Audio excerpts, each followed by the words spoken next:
Welcome back to Keep Your Greebrew. Today we are on day 7 of 30 days of Isaiah, and we'll be looking at Isaiah chapter 24, verses 21 through 23.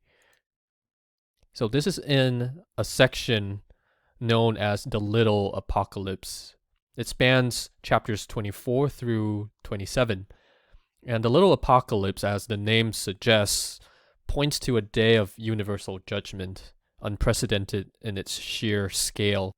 So Richard Bauckham opines that apocalyptic genre is not altogether different from the prophetic genre. So if you take the things that characterize the prophetic genre, things like the use of figurative language, the use of rich imagery pointing to future judgment and redemption, apocalyptic literature has a lot in common with that, but basically makes it high octane, basically takes it up a notch in terms of scale, in terms of the intensity of the imagery and the language used in a way that is able to, as it were, peel back the curtain of reality so that people can see what's actually happening behind the scenes in a supernatural sense. With that, let's continue with verse 21. V'haya bayom hahu yifkod Adonai al tzva hamarom ba marom v'al malchei ha'adama al adama. So this translates now, in that day, the Lord will call to account. So the use of the verb pakad with the preposition all can be translated as call to account or punish. So on that day, the Lord will call to account the host of heaven in the heavens and the kings of the earth on the earth. So this is kind of like a merism, similar to the heavens and earth in Genesis 1. There's going to be this all-encompassing universal judgment. Moving on to verse 22. Ve'usefu asefa asir al-bor ve'sugeru al-masker u merov yamim yipakedu. Okay, so here's the translation. Let's work through it. And they will be gathered for incarceration as prisoners in a pit. And they will be shut in a prison. And after many days, they will be called to account. So here's the parsing for the verbs. And what I'd like to talk about a bit more is the use of min over here. So Williams section 316 tells us that min can refer to a starting time.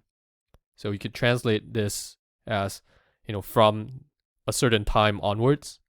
But in this context, in English, it makes more sense to translate min as after many days, after an abundance of days, something's going to happen. And it's this: they will be called to account on that day. Moving on to verse 23. V'chafara ha-levana uvosha ha-chama ki malach Adonai tzavaot Behar Zion uvirushalayim v'neged zekenav kavod.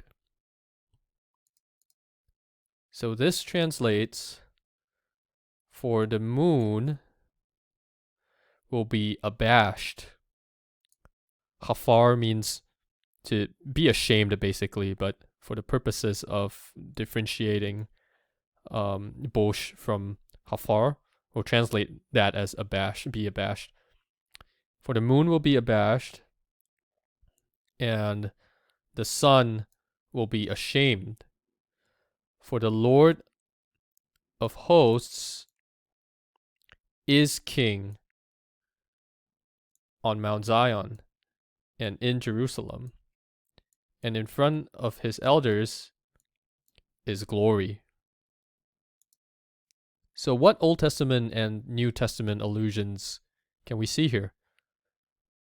So first of all, this points backwards to the meeting of the 70 elders with the Lord during the inauguration of the Mosaic covenant.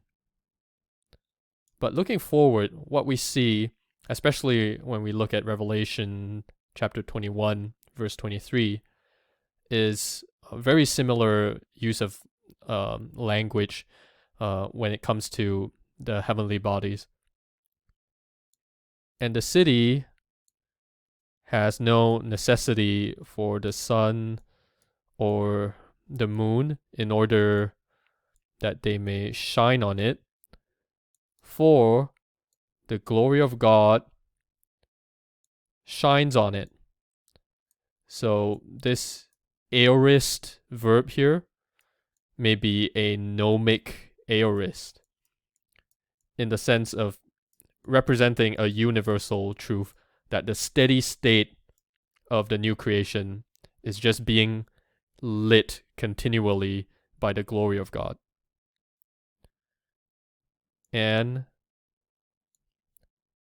its lamp is the Lamb. So what do we see here? What does the little apocalypse give to Christians? It gives Christians the certainty of the Lord's coming judgment of evil and the certain hope of being in his glorious presence forever. And this in turn gives us motivation to press on in faith in Christ, not to be intimidated or lured into despairing faithlessness. That's all for today. See you again tomorrow for more on 30 Days of Isaiah.